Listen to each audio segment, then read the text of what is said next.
Je Jezus po poklicu smetar. Ponosno je pobral na ulici zavrženega bivšega slepega, ki ga je sam ozdravil, brez pomoči očesne klinike. Jezus je luč in to je dokazal v srečanju z njim, ki je imel temo pred očmi. Kakor je slepota odsotnost vida, tako je tudi greh odsotnost svetega.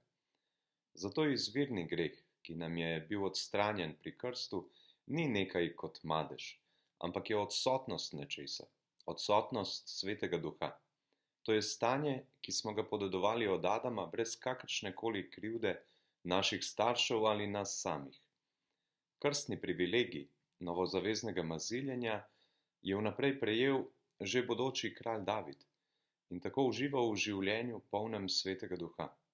V njegovi moči je lahko hodil kot otrok luči, v svojem ritmu, ki je mogoče podoben afriškim duhovnim pesmim v Zulu jeziku.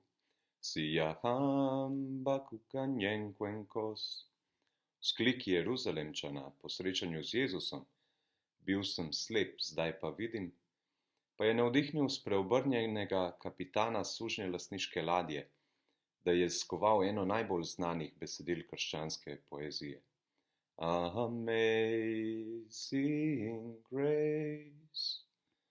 Tudi če že Jezusu verjamemo, je še vedno neverjetna njegova milost, oziroma sakramentalni darovi, ki so napovedani v Psalmu 23, katerega je pastir in kralj David napisal po navdihu svetega duha.